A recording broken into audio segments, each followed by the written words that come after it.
제가 한 일주일 전에 이제 유기농 포도를 이제 강화해서 30kg를 사왔습니다. 네네네. 그래서 이제 한 5일 정도 거실에다가 이렇게 놔뒀는데 네. 날파리가 끄고 이제 부패돼 가고 있어요. 그래서 어저께 이제 새벽 2시까지 이걸 전부 다 분류를 해서 생수에 씻혀가지고 포도를 전부 다 땄어요.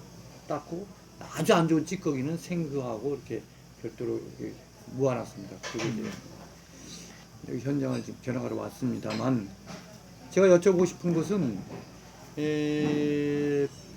그 포도를 가지고 전에 그 동영상에서 매실 식초를 만드는 걸 제가 잠깐 봤습니다. 그래서 이 포도를 네. 가지고 식초를 만드는 법, 네. 그러니까 식초를 만드는 과정이 제가 다른 동영상을 잠깐 보니까 끓여가지고 이거를 끓이지 않고 이걸 다 씻혀서 으개가지고 독에 집어넣어서 숙성을 시켜가지고 포도 와인, 포도 술을 만들고 이게 더 진행이 되면은 이게 식초가 된다 그러더라고요. 그래서 저는 포도 식초 식초를 만들어서 가족과 함께 건강하게 좀 먹고 싶은데 설명해 주겠습니다. 아, 그래요. 예. 포도 식초. 어떤 거든지 과일은 식초 만들기가 최고 쉬워요. 그래서 지금은 이제 어떤 게 있냐면 그 포도든 기타 다른 과일이든 그거만 갖고도 되는데 여기에 다른 물질 그 설탕이라는 게 우리는 손쉽게 그 구할 수 있었잖아요. 네. 설탕. 네. 그래서 아마 굉장히 그 쉽게 더 만들 수가 있습니다. 네. 그래서 이제 좋은 식초를 만든다는 것은 그냥 그 과일만 갖고도 가능해요. 그런데 여기에 그 당분을 살짝 좀 더 추가해서 네. 그 진행을 시켜버리면 네. 아주 더 에너지가 강한 식초를 만들 수가 있는 그런 큰 장점이 있어요. 네. 그래서 이제 그거를 이제 설명해 드릴게요. 아주 간단합니다. 네. 어떠한 독에다가 조금 전에 그 말씀했던 이제 그 포도를 으깨서 그대로 놔두면 이게 자연스럽게 그냥 그 발효가 되면서 이게 이제 식초로다가 그냥 자연스럽게 변합니다. 네. 근데 이렇게 식초가 되면 이거는 가짜 식초예요. 네. 이게 뭐냐면 그 발효의 끝으로다가 쭉 가다 보면 맨 끝에 가서는 스탑되어 있는 게 뭐냐면은 식초 성분으로다가 스탑이 되어 있거든요. 네. 보면 네. 그 액비도 마찬가지예요. 그런데 이 식초를 만드는데 포도만 으깨 가지고 이렇게 딱 만들었다. 근데 그 신맛이 나서 이제 그 식초인 줄 알고 먹었는데 네.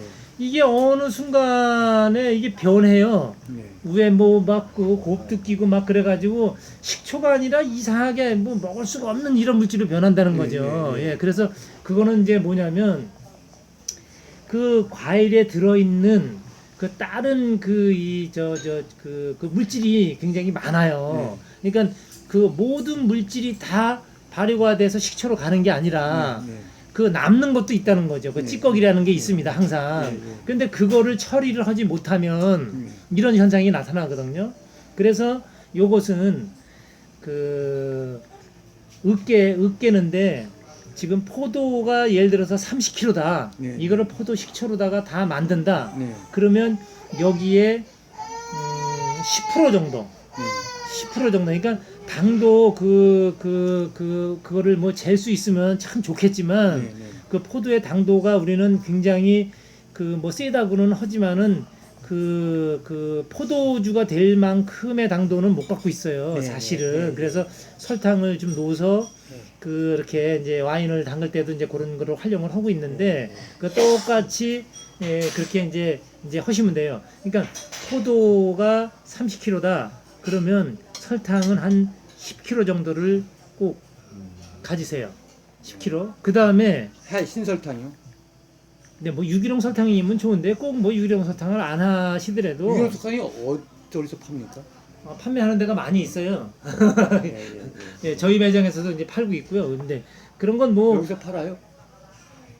우리가 꼭 팔라고 하는 게 아니라 네, 여기서 예, 우리가 구입을 해 놓은 게 네, 있으니까 뭐 필요하시면 그냥 네. 놀아드릴 수 있다는 거죠. 네. 그거는 예, 그렇게 이제 하는 게 있고요. 그다음에 거기다가 그 생수를 설탕 넣는 만큼 넣으세요.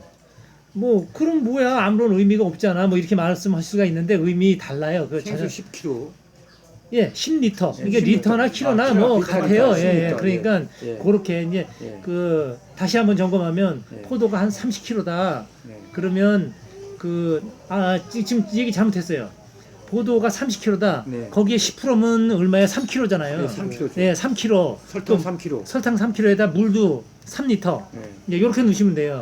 그래갖고 이제 잘 으깼잖아요. 그 설탕을 다 녹였어요. 네. 그리고서 한 7일에서 열흘 네. 있다가 거기에 그 물질을 싹 건지세요. 네. 네, 두지 말고 건지세요. 독에 담아서. 독에 담아서 다 으깨서 놓은 다음에 네. 그 이제 그 초파리가 생길 그 무렵에 그때 되면 네. 그러면 그때 되면은 그 물질을 싹 다 건지세요. 네. 걸러요. 일주일 정도. 네, 일주일에서 10일 그 안에 네. 네 그렇게 해서 이제 싹 걸러요.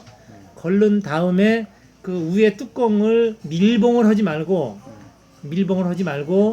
그 벌레나 이런 그 침투 못하게 해요. 그 망, 네, 뭐 이런 거, 뭐 삼배, 뭐 그런 거 구하기도 쉬워요. 뭐 마트 가면 있으니까 뭐 예, 그런 거 아니면 뭐 내가 그 뭐 이렇게 입다가 그 버리는 거 넌닝 있잖아요. 이런 거, 그 면으로 된 거 이런 거, 뭐 그것도 양파망 이런 거, 양파망은 한 3겹 정도, 2겹, 3겹 정도 이렇게 해서 해놓으면 좋아요. 그렇게 해서 이제 위에 뚜껑을 덮어서 햇볕이 드는 곳 말고요. 응달인데 좀 훈훈하면 좋아요. 옛날 말로 말하면 뭐 부뚜막 정도, 그 주방 같은데 그 한쪽 옆에다 이렇게 놔두면 그 자연스럽게 이제 그 향기가 나기 시작을 합니다. 그러면 이제 지가 이제 술로 됐다가 알코올로 됐다가 그게 이제 식초로다가 변해가죠. 근데 이제 그거를 가끔요 이렇게 지어주면 더 좋은 식초를 좀 만들 수 있어요. 그렇게 되면 그 식초는 이제 완성품이 됐다. 그러면은 그걸 따라서 거기서 퍼서 써도 되지만 나중에는 그를 다른 용기 물병이나 이런 데 담아서 뚜껑을 탁 막아서 이제 바깥에다가 내 던져놔도 폭발하거나 팽창되지 않습니다. 그게 완전한 이제 그 식초를 만든 거죠. 예. 그러니까 그렇게 이제 사용을 하시면 돼요. 그 배합률에 대한 거는 잘 기억하시죠? 네, 그렇게 하시면 돼요. 다 메모하고 있습니다. 네네. 근데 당도가 꼭 높다 그러면요. 당도가 꼭 높다 그러면은 그 설탕 넣지 말고 또 물도 그렇게 많이 넣지 말고 물 넣지 말고 그냥 으깨서 해도 됩니다. 근데 까딱하면 실수예요. 그거는 당도가 포도마다 조금씩 틀리긴 한데 예, 그 당도가 그 블릭스라 그러죠. 몇 블릭 그 얘기를 하는데 그거를 뭐 잴 수 있다 그러면 저건데 아직 그런 뭐 기계까지 마련을 해서 뭐 아직은 못 하시니까 그냥 그런 거를 기준 삼아서 하시면 될 것 같아요. 네.